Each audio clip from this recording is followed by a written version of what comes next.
Hi friends, welcome to Alice kitchen. இன்றைக்கி நம்ம Alice கிச்சனில் ஒரு டீ டைம் ஸ்நாக்ஸ் தான் பார்க்க போகிறோம். உருளைக்கிழங்கு ப்ரெட் வச்சு நம்ம இது செய்ய போகிறோம். சூப்பர் டேஸ்ட்டாக இருக்குது, ஈஸியாகவும் செய்திடலாம். நம்ம எப்படி செய்யலான்னு பார்க்கலாம் வாங்க. ஃபஸ்ட்டு 5 உருளைக்கிழங்கு, மீடியம் சைஸ் உருளைக்கிழங்கு தான் எடுத்திருக்கேன். எடுத்து அதை நல்லா க்ளீன் பண்ணிவிட்டு 1/2 ஸ்பூன் உப்பு போட்டு அந்த உருளைக்கிழங்கு நல்லா மூழ்கிற அளவு தண்ணி ஊற்றி 4 விசில் வர அளவு வேக விட்டு எடுப்போம். நல்லா வெந்த பிறகு தோலெல்லாம் உரிச்சிட்டு எடுத்துகிட்டு வந்திருக்கேன் பாருங்கள். ஃபஸ்ட்டு இதை நல்லா மசிச்சு எடுப்போம். எடுத்து பாருங்கள், இது மாதிரி எந்த கட்டியுமே இல்லாமல் நல்லா மசிச்சு எடுத்துட்டு இதில் 3 ப்ரெட்டை நம்ம இதை உடச்சி போடும். இந்த மாதிரி 3 பெரிய ப்ரெட் எடுத்து, உங்கள்கிட்ட சின்ன ப்ரெட் இருந்துச்சுன்னா 4 போடுங்க. இது மாதிரி பெரிய சைஸ் இருந்துச்சுன்னா 3 போடுங்க. நல்லா வச்சு இதில் போடுவோம். போட்டுட்டு ஒரு பெரிய வெங்காயம் சின்னதாக கட் பண்ணி போடணும்.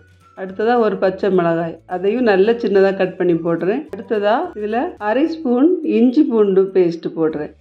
அடுத்ததாக 1/2 ஸ்பூன் உப்பு, 1/2 ஸ்பூன் வத்தல் மிளகு பொடி, 1/2 ஸ்பூன் மிளகு பொடி, 1/2 ஸ்பூன் பெருஞ்சீரக பொடி, கொஞ்சம் கொத்தமல்லி இலையை நல்லா சின்ன பீஸாக கட் பண்ணி போடலாம்.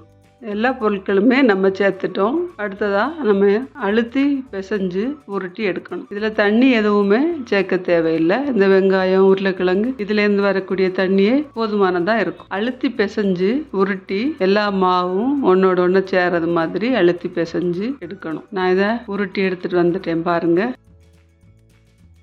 இந்த மாவை பொரிக்கிறதுக்காக உருட்டி எடுக்கலாம். கையில் கொஞ்சம் எண்ணெய் தடவிட்டு கொஞ்சம் மாவு எடுத்து கையில் வச்சு பால் சைஸில் உருட்டிட்டு கொஞ்சம் நீளவாக்கில் உருட்டிட்டு சிலிண்டர் மாதிரி உருளையாக உருட்டி எடுக்கலாம்.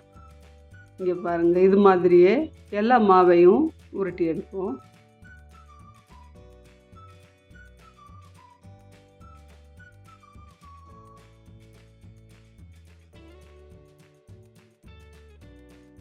நான் எல்லாமே உருட்டி எடுத்துகிட்டு வந்துட்டேன்.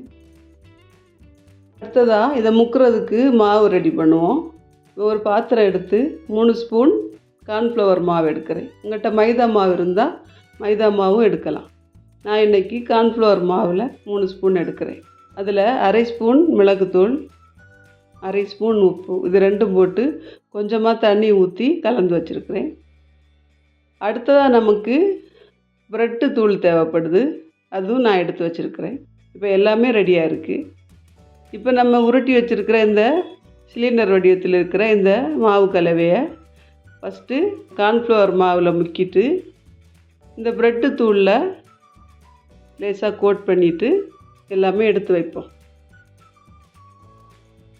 ஃபஸ்ட்டு எல்லாமே ரெடி பண்ணி வச்சுட்டு அடுத்ததாக நம்ம பொரிக்கலாம்.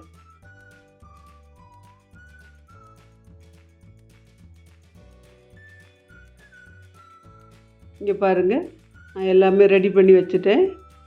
அடுத்ததாக இனி பொரிக்க ஆரம்பிக்கலாம். ஒரு கடாய் அடுப்பில் வச்சுருக்கிறேன். அதில் எண்ணெய் ஊற்றிட்டேன்.